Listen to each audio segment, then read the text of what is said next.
할렐루야. 오늘도 여러분 너무 반갑고 또 환영합니다. 날씨가 많이 추워졌는데 그럼에도 불구하고 또 예배를 사모하고 또 은혜를 사모하고 무엇보다 나를 구원해 주신 주님을 또 사랑하는 마음으로 이 복된 예배 자리에 나오신 여러분 한 분 한 분을 다시 한번 주의 이름으로 환영하고 축복합니다.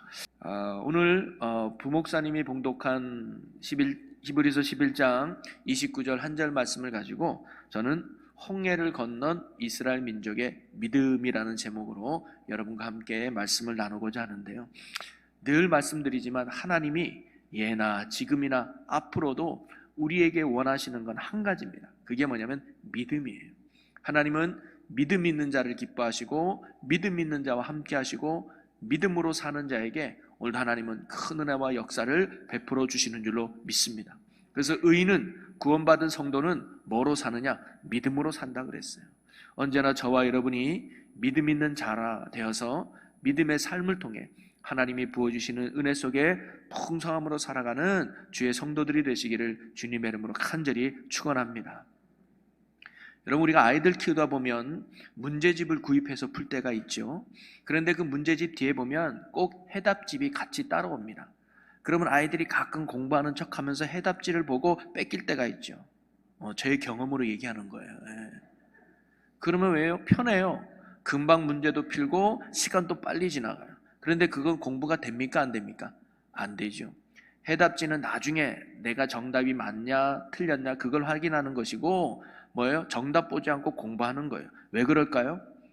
단순히 정답을 맞추는 것이 공부의 목적이 아니라 그 문제를 풀이하는 과정 속이 공부의 목적이죠.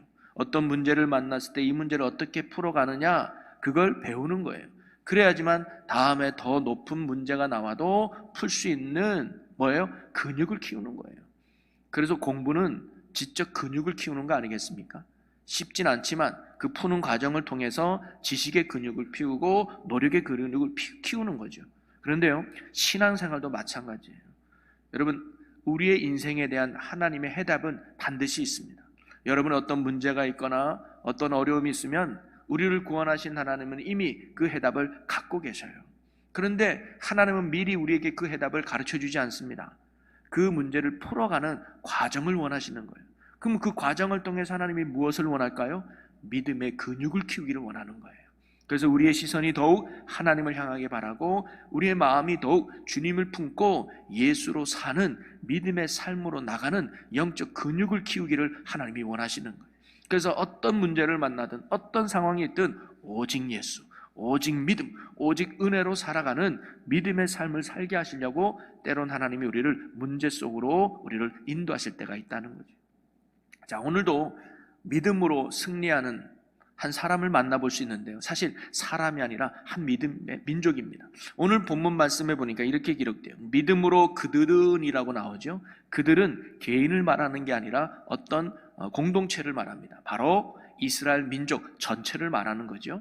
그러면서 그들이 뭐냐? 홍해를 육지같이 건넜으나라고 나옵니다. 여러분, 홍해는 바다잖아요. 결코 우리가 쉽게 걸을 수 있는 게 아니에요. 그런데 그런 홍해를 육지처럼 쉽게 건너갔다는 거예요. 여러분, 홍해를 육지처럼 건너갔다는 것은 어떤 의미가 있을까요? 죽음의 자리를 넘어 생명의 자리로 나아갔다는 것을 의미하고, 멸망의 자리를 넘어서 구원의 자리로 나아갔다는 것을 의미하고, 내 힘으로는 절대로 해결할 수 없는, 해결받을 수도 없는 불가능해 보였던 인생의 문제가 하나님의 은혜로 해결받았음을 보여주는 게 홍해를 육지처럼 건너갔다는 거예요.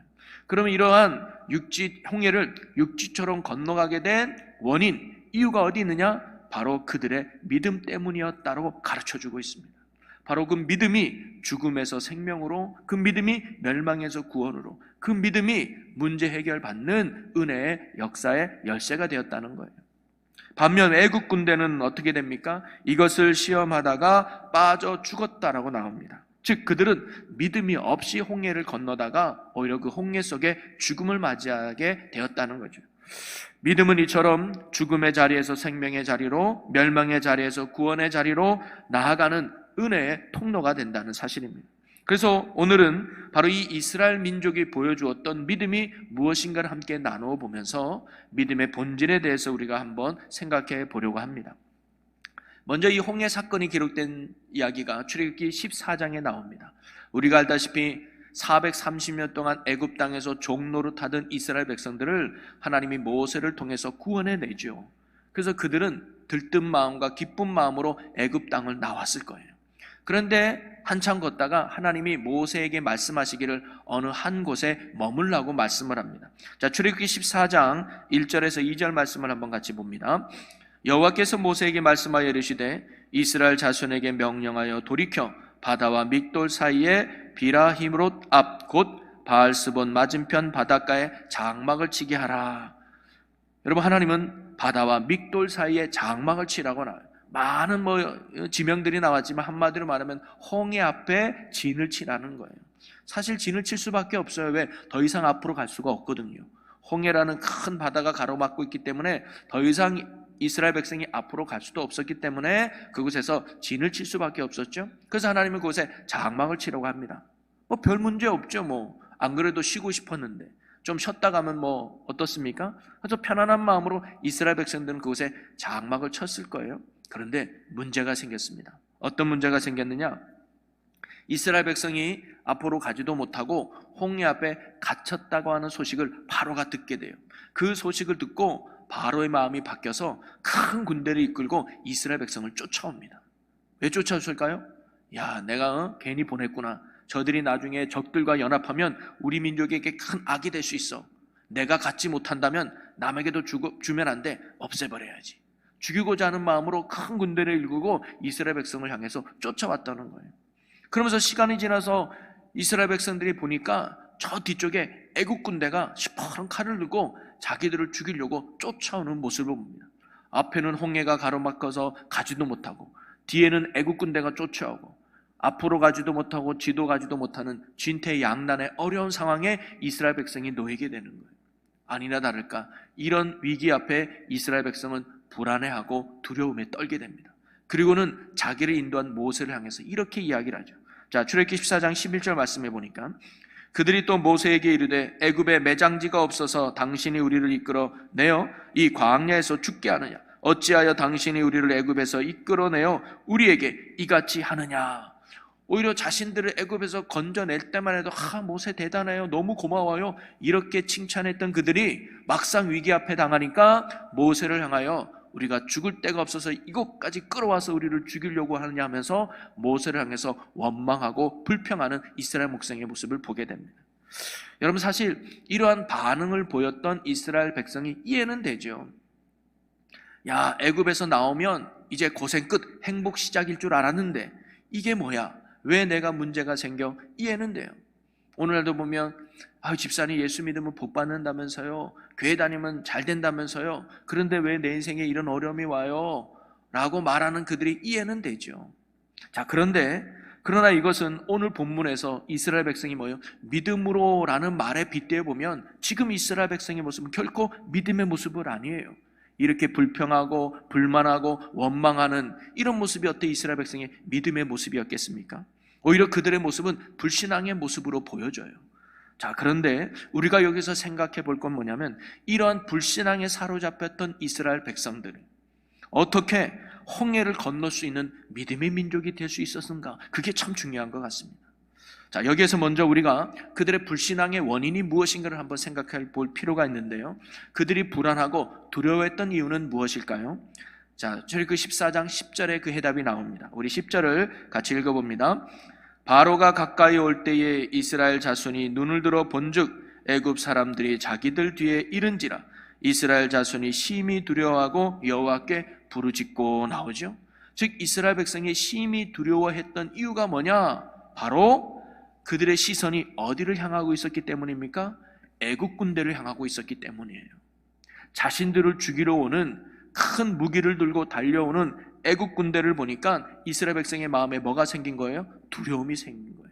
문제에 집중하다 보니까 내가 얼마나 연약한지를 알게 되고 그 문제가 얼마나 큰지를 보게 되면서 내 마음에 두려움이 생기더라는 거죠.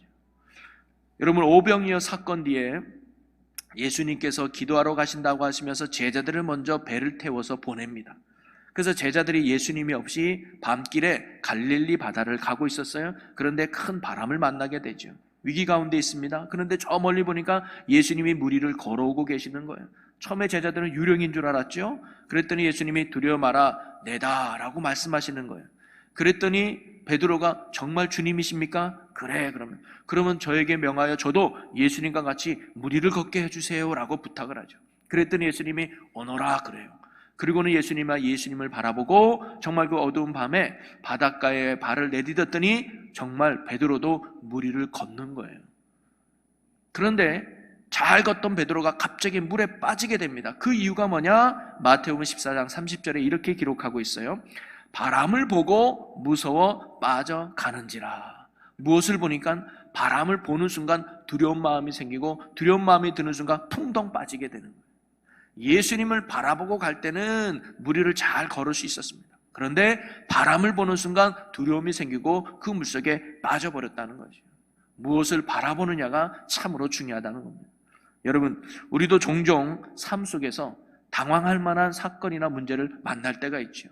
내 힘으로 해결할 수 없는, 내 힘으로 도저히 풀어갈 수 없는 인생의 문제를 우리도 만날 때도 있습니다.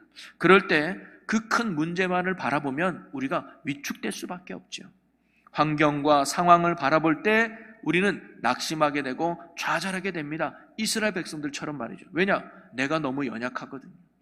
내가 해결하기는 너무나 그 문제가 크거든요. 그러니까 낙심하고 좌절하고 심지어 내가 왜 이런 위기가 왔느냐? 누구 때문이구나 하면서 그 사람을 향하여 정죄하고 비판하는 그런 죄된 모습을 우리가 보일 때도 많이 있죠. 그러나 그런 상황 속에서도 우리에게 환경을 넘어서 상황을 넘어서 우리의 모든 인생까지를 주장하고 계시는 하나님을 바라본다면 우리가 그 문제 안에서 승리하게 될 줄로 믿습니다. 이처럼 애국 군대를 바라보며 불안에 떨고 홍해를 바라보며 두려워하는 이스라엘 백성들 앞에 하나님의 사람인 모세가 뭐라고 이야기하느냐, 이렇게 나타나서 말합니다. 우리 출애굽기 14장 13절부터 15절을 우리 한 절씩 교독하고 마지막 함께 봉독해 봅니다. 모세가 백성이 이르되 너희는 두려워하지 말고 가만히 서서 여호와께서 오늘 너희를 위하여 행하시는 구원을 보라. 너희가 오늘 본 애굽 사람을 영원히 다시 보지 아니하리라. 여호와께서 너희를 위하여 싸우시리니 너희는 가만히 있을지니라. 여호와께서 모세에게 이르시되 너는 어찌하여 내게 부르짖느냐. 이스라엘 자손에게 명령하여 앞으로 나아가게 하고라고 말하는, 바로 하나님이 모세를 통해서 이스라엘 백성들에게 뭐라고 말씀하시냐, 두 가지예요. 하나는 가만히 있어라, 그리고 앞으로 나아가라 라고 하나님이 말씀하는 거예요. 사실 지금 이스라엘 백성은요, 이 문제 앞에서 어떻게든 이 문제를 해결해 보려고 이리저리 분주했는지도 모르겠어요. 야, 홍해를 어떻게든 건너가야 되는 거 아니야? 나무 좀 구해야 봐. 야, 어떻게든 애국 군대를 막아야 되는 거 아니야? 우리 집에 있는 물건 한번 가져와 봐. 우리 싸워야 되는 거 아니야? 이러면서 자기에게 당한 이 고난과 문제를 나름 해결해 보려고 이리저리 분주했을 것 같아요. 그런데 아무리 노력해도 우리 스스로는 결코 홍해를 건널 수도, 그리고 애국 군대로 막을 수도 없는 연약함과 한계를 이스라엘 백성들이 깨달았겠죠. 오히려 자신들이 노력하면 노력할수록 애국 군대는 더 가까이 오는 겁니다. 즉 문제는 더욱 커져만 가는 거죠. 여러분, 우리도 종종 이런 경우 만나보지 않습니까? 노력하면 노력할수록 문제가 해결되기는커녕 더욱 미궁 속에 빠지는 안타까운 처지에 빠지는 우리의 경우 종종 있죠. 여러분, 수영을 못하는 사람이 물에 빠져서 본인이 나오려고 하면서 허우적거릴수록 어떻게 돼요? 더 깊이 빠진다고 하잖아요. 이렇듯 우리가 어떤 문제를 만났을 때 내 스스로 이 문제를 해결해 보려고 노력하지만 때론 더욱 깊은 문제 속으로 빠지는 안타까운 상황을 우리가 겪을 때도 있다는 거죠. 홍해 바다 앞에서 바로 이스라엘 민족이 그런 모습이었습니다. 뭔가 이 문제를 해결해 보려고 했지만 문제는 더더욱 커져만 갔던 거죠. 그때 하나님께서 모세를 통해 외친 말씀이 뭡니까? 가만히 있어라는 거예요. 그리고 앞으로 나아가라는 거예요. 여러분, 가만히 있으라는 건 뭘까요? 네가 하는 모든 힘을 빼고 하나님을 바라보라는 겁니다. 이스라엘 백성은 자신들의 힘으로는 절대 홍해를 건널 수도 없었고 또 애국 군대에서 살아남을 수도 없었다는 것을 그들이 알았을 거예요. 그러면서 그들이 정말로 이 위기와 이 문제 가운데서 살아남기 위해서 할 수 있는 거라고는 지금 뭐예요? 구원자 되시는 하나님을 바라보는 것뿐이었습니다. 여러분, 그렇습니다. 우리가 구원받는 것도 그렇다는 거예요. 우리가 구원받기 위해서는 우리가 스스로 할 수 있는 게 아무것도 없어요. 우리가 스스로 구원받을 수 없기에 우리는 구원자가 필요한 존재들인 겁니다. 그래서 하나님은 인간 스스로 절대로 구원받을 수 없기 때문에 독생자 예수 그리스도를 세상의 구원자로 우리에게 보내주신 것이죠. 그 예수님은 십자가 위에서 우리의 모든 죄의 짐을 홀로 짊어지시고 돌아가셨습니다. 그리고는 부활하신 주님이 우리에게 말씀하고 계시는 거죠. 내게로 와라, 내게로 나와라. 그럴 때 참된 구원이 너에게 있다고 예수님이 우리에게 말씀하시는 거죠. 그리고 이 말씀을 믿고 주님께 나아가는 자들만이 온전한 구원을 얻게 되는 것입니다. 오늘 본문이 바로 우리에게 그것을 가르쳐 주고 있는 것이죠. 자신들의 힘으로는 절대로 홍해를 건널 수도 없고 애국 군대에서도 벗어날 수도 없다고 그들이 생각하고 있을 때 하나님이 말씀하시기를 너희는 가만히 있어라. 그리고 나만 바라보아라. 그리고 믿음으로 앞으로 나아가라 라고 하나님이 말씀하셨던 거예요. 그리고 이스라엘 백성은요, 이 하나님의 말씀을 어떻게 해요? 믿었던 거예요. 그리고 그것이 바로 이스라엘 백성이 보여준 믿음이었고 그 믿음으로 인해 그들은 홍해를 육지처럼 건너갈 수 있는 축복과 구원의 은혜를 누리게 될 수 있었던 겁니다. 한마디로 믿음 때문에 구원받았던 거죠. 여러분, 우리는 이렇게 믿음으로 홍해를 건넌 이스라엘 백성을 통해서 우리 몇 가지 중요한 사실을 발견할 수 있는데요. 그 첫째는 뭐냐면 바로 이스라엘 백성의 믿음의 근거가 무엇이었냐는 거죠. 그렇게 불신앙으로 가득 찼던 이스라엘 백성이 어떻게 믿음으로 다시 나아갈 수 있었는가? 그 믿음의 근거가 뭐냐? 그게 바로 모세를 통해 들려오는 하나님의 말씀이었다는 사실입니다. 그들이 문제 앞에 당황하고 원망하는 불신앙의 모습을 보여주었지만 그들이 하나님께서 이스라엘 백성들에게 가만히 있어라, 하나님께로 나아가라 이 말씀을 들었을 때 그 말씀의 토대로 그들은 불신앙을 넘어서 믿음으로 나아갔고 끝내 홍해를 육지처럼 건너갈 수 있었다는 사실이죠. 하나님의 말씀을 들었을 때에 그들은 앞을 향해 나아갈 수 있는 믿음이 생겼던 것입니다.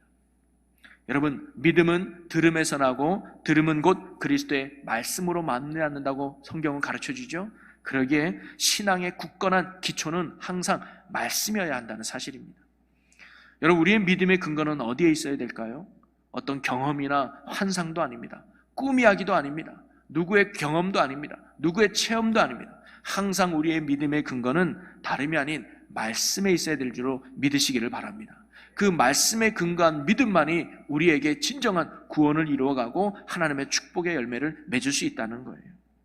또 하나, 두 번째로 오늘 이 사건을 통해서 깨달을 수 있는 건 그들은 믿음으로 결단을 내렸다는 거죠. 즉 들은 말씀을 듣고 그 말씀대로 행동하는 결단을 보여줍니다. 여러분, 그들이 앞으로 나아간다는 것이 보통 결단이 아닙니다. 아마 그 안에 있는 불신앙의 소리가 이렇게 외쳤는지도 모르겠어요. 야, 지금 홍해가 저렇게 철렁철렁 넘치는데 저 앞으로 나간다고? 너 나가면 죽어.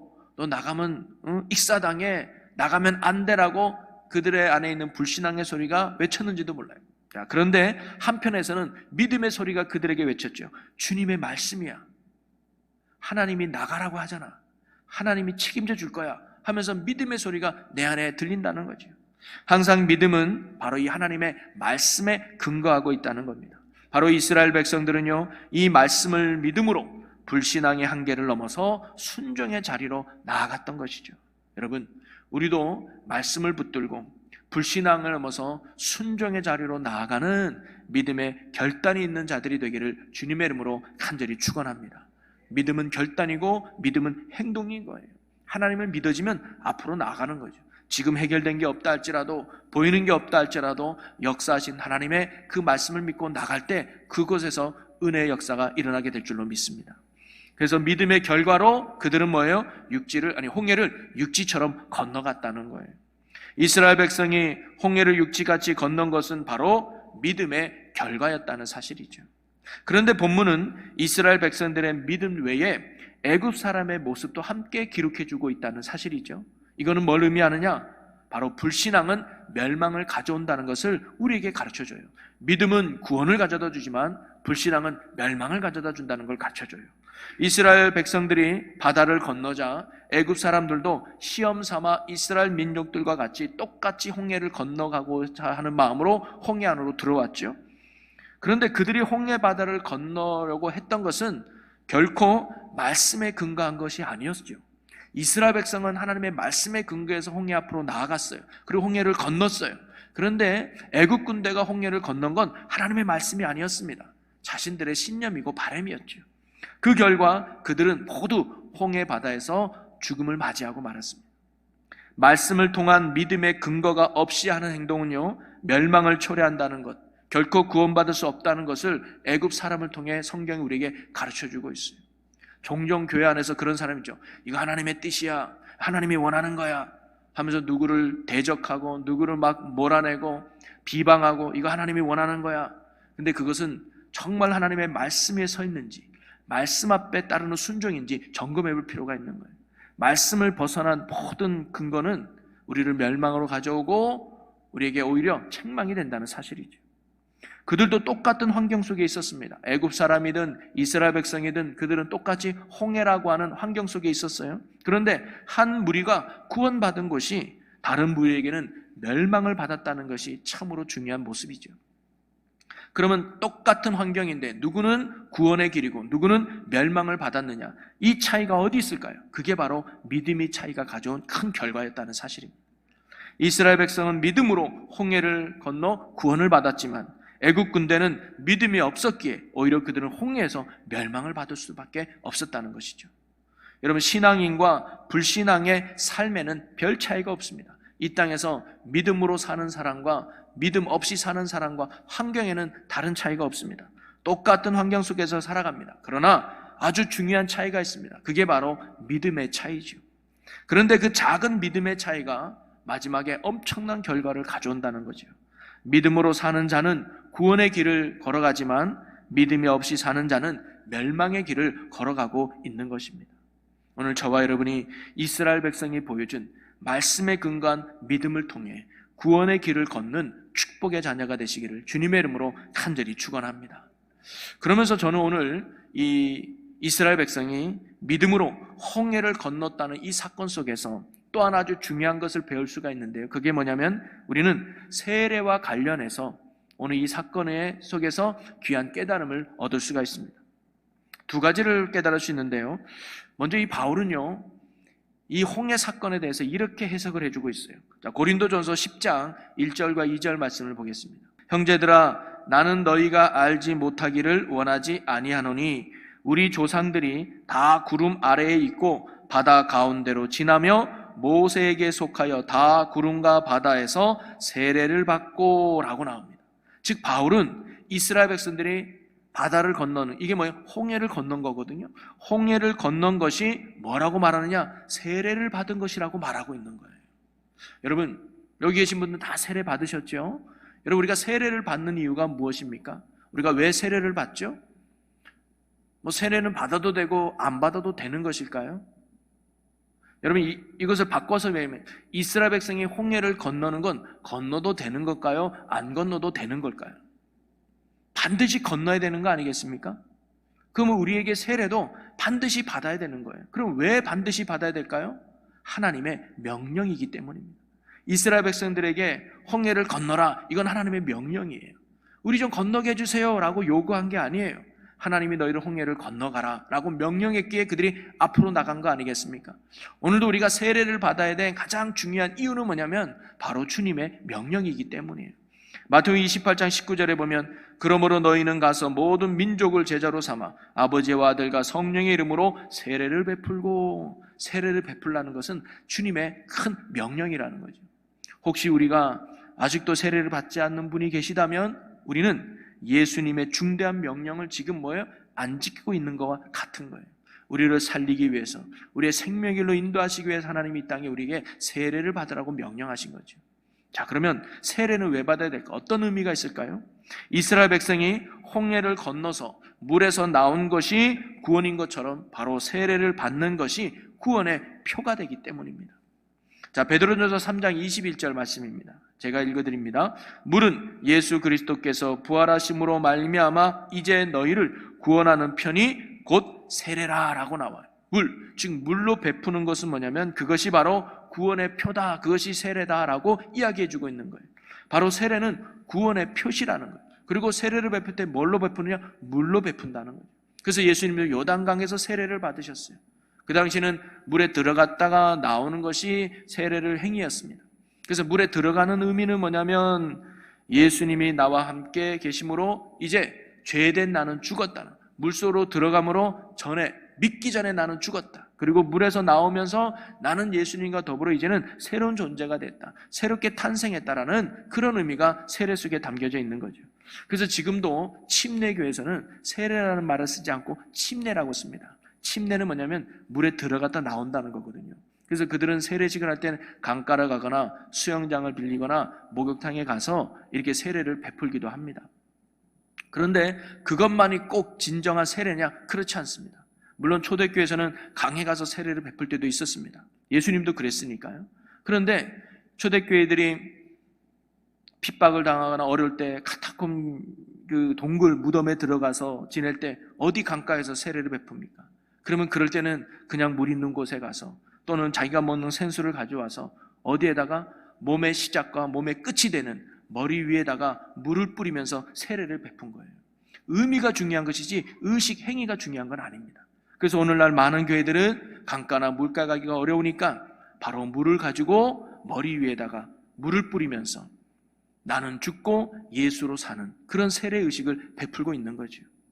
그래서 세례의 근본적 의미는 뭐냐면 예수 믿기 전에 나는 죽고 예수 믿은 후에 내가 새롭게 태어났다고 하는 의미가 바로 세례 예식의 의미입니다. 그래서 세례의 근본적인 의미에 대해서 바울은 이렇게 알려주고 있습니다. 로마서 6장 3절 4절을 한번 보겠습니다. 무릇 그리스도 예수와 합하여 세례를 받은 우리는 그의 죽으심과 합하여 세례를 받은 줄을 알지 못하느냐.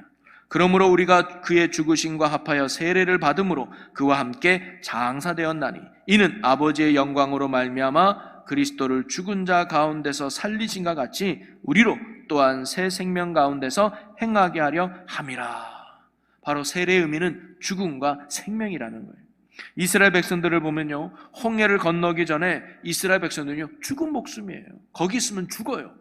홍해에 빠져 죽거나 애국 군대에서 죽어요. 홍해를 건너지 않으면 그들은 죽은 생명이었습니다. 그러나 홍해를 건너므로 그들은 살아있는 민족이 된 거예요. 생명의 민족이 된 것이죠.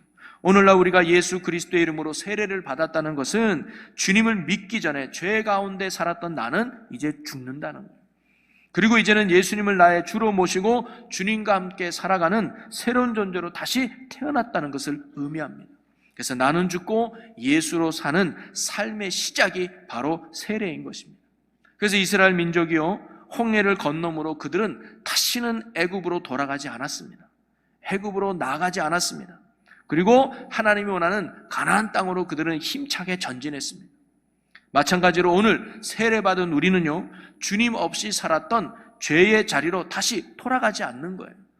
다시 주님 없이 살았던 애굽으로 돌아가지 않는 겁니다. 그리고 이제는 주님이 원하시는 은혜의 자리로 날마다 나아가는 삶을 사는 것이 세례에 합당한 성도의 모습이라는 거죠. 오늘도 저와 여러분이 예수 그리스도의 보혈로 세례를 받아 진정한 주의 자녀로 거듭난 삶으로써 이제는 애굽으로 가는 인생이 아니라 하나님의 나라의 영적 가나안을 향하여 참된 믿음으로 살아갈 수 있는 우리 모두가 되시길 주님의 이름으로 간절히 축원합니다. 이런 말씀을 정리하면요, 오늘 우리는 이스라엘 민족 공동체가 보여준 믿음이 무엇인가를 함께 나누어 보았습니다.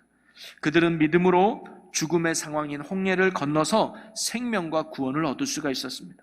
한마디로 그들은 믿음으로 구원을 얻은 것이죠. 그리고 그들이 보여준 믿음이 무엇일까요? 그것은 바로 구원자 되시는 하나님을 바라보는 믿음이었습니다. 여러분, 이스라엘 민족이 만난 홍해를 오늘 우리도 만날 수가 있죠. 나를 불안하게 하고 나를 두렵게 하는 것이 있다면 그것이 오늘날 우리 앞에 있는 홍해라고 할 수 있겠습니다. 그러나 두려워하는 이스라엘 백성들을 향하여 하나님이 뭐라고 말씀하셨습니까? 가만히 있어라, 나를 바라보아라, 그리고 앞으로 나아가라 라고 이스라엘 백성들에게 말씀하고 이스라엘 백성은 그 말씀을 붙들고 믿음으로 나아갔을 때 하나님이 그들을 구원해 주셨습니다. 여러분, 오늘도 우리의 인생에 홍해 같은 내가 해결할 수 없는 문제, 내가 감당할 수 없는 어려움과 그래서 불안하고 두려워하고 근심하는 자들에게 오늘도 하나님이 동일하게 말씀하고 계실 거예요. 가만히 있어라. 나를 바라보아라. 그리고 나만 믿고 앞으로 나아가라. 우리가 이런 하나님의 말씀을 믿고 날마다 하나님을 바라보고 순종하며 나간다면 하나님의 구원과 은혜의 손길이 우리의 삶에 넘치게 될 줄로 믿습니다. 우리가 그런 승리함으로 나아가는 하나님의 구원의 백성이 되기를 주님의 이름으로 간절히 축원합니다. 우리 이 시간 함께 통성을 기도하기 원합니다. 할렐루야. 사랑과 은혜가 풍성하신 아버지 하나님, 우리가 인생 속에 내가 해결할 수 없는 홍해를 만나기도 합니다. 그럴 때 문제를 보며 불안하며 두려워 떠는 자들이 아니라 우리의 시선을 항상 하나님께 두는 믿음으로 사는 자 되게 하여 주시옵소서. 언제나 나를 사랑하시며 나의 능력이 되시는 하나님을 바라보며 또 하나님을 의지하며 또 그 말씀에 귀 기울이며 순종하는 참 믿음으로 사는 저희들 되게 해 주시옵소서. 그라여 인생의 어떤 홍해를 만나도 주님의 능력으로 육지처럼 걸어가는 기적과 은혜를 경험하며 구원의 복을 누리는 주의 자녀들 되게 하여 주시옵소서. 우리 주 예수 그리스도의 이름으로 기도하옵나이다. 아멘.